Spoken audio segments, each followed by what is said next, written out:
Hello viewers. Topic देख के thumbnail देख के तो आपको समझ में आ ही गया होगा कि क्या है हमारा टॉपिक। तो भी मैं बता देती हूँ कि नेगेटिव सेंटेंसेस आज का हमारा टॉपिक जो सिंपल फ्यूचर टेंस के अंतर्गत आता है और उसे हम कैसे बनाते हैं, यानी कि सिंपल फ्यूचर टेंस का जो नेगेटिव सेंटेंसेस है वो कैसे बनता है।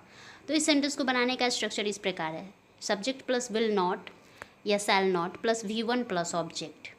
आप विल नॉट को वांट भी लिख सकते हैं और शैल नॉट को सेंट भी लिख सकते हैं। तो एग्जाम्पल को देख के हम लोग समझ लेते हैं। Let's go through the example.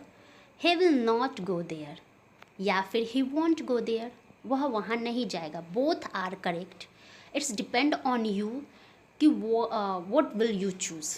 ये आपके ऊपर है कि आप क्या चूज़ करते हो। He will not go there और he won't go there, both are correct.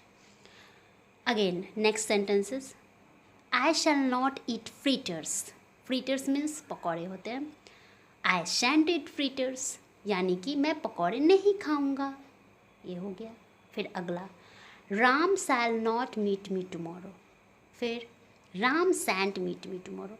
Ram कल मुझसे नहीं मिलेगा। tomorrow यानी आने वाला कल, यानी कि राम कल मुझसे नहीं मिलेगा। तो इस तरीके से आप समझ गए कि negative sentences simple future tense का कैसे बनता है। अगर फिर भी कोई क्वेरीज हो तो ज़रूर ही मुझसे पूछिएगा। अब कल जो है हम लोग इसका इंट्रोगेटिव सेंटेंसेस को देखेंगे। तो चलिए, इतना तो हमने बहुत अच्छे तरीके से समझ लिया। अब जैसा कि as usual I upload daily use sentences every day, so आज भी मैं डेली यूज सेंटेंसेस आपको बताऊंगी। आज कुछ नए डेली यूज सेंटेंसेस के साथ मैं आपके सामने हाजिर हूँ। तो चलिए, आज का डेली यूज सेंटेंसेस हम देख लेते हैं। तो ये रहा हमारा डेली यूज सेंटेंसेस।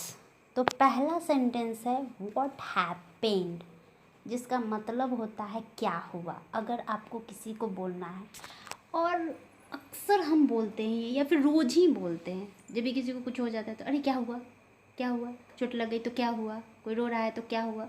तो क्या हुआ यानी व्हाट हैपेंड। दूसरा, फॉरगिव मी, ये भी हम हर रोज़ करते हैं। कुछ न कुछ हम गलती ज़रूर करते हैं, तो हम क्या कहते हैं, forgive me, please forgive me, यानी कृपया मुझे माफ़ कर दो या माफ़ कर दीजिए, और फॉरगिव मी तो मुझे माफ़ कर दो या माफ़ कर दीजिए। नेक्स्ट है काम डाउन, यानी शांत हो जाओ या हो जाइए। यानी अगर कोई बहुत गुस्से में है तो उसे हम क्या कहते हैं, काम डाउन, शांत हो जाइए, क्योंकि गुस्सा करने से कोई फ़ायदा है नहीं। There is no vain of anger, यानी गुस्सा करने का कोई भी फ़ायदा नहीं है, इसलिए हम इस तरीके से बोलते हैं। तो आपने आज का 3 इम्पॉर्टेंट सेंटेंस देख लिया जो डेली यूज़ हम करते हैं अपने लाइफ में। We use daily these sentences in our life. So मैंने आपको बता दिया है। अब आप इन सेंटेंसेस को अपने लाइफ में यूज़ कीजिए। अगर आपको पहले से पता है तो और भी अच्छी बात है, और अगर नहीं पता है तो please apply this sentences in your daily life. Thanks for watching my video.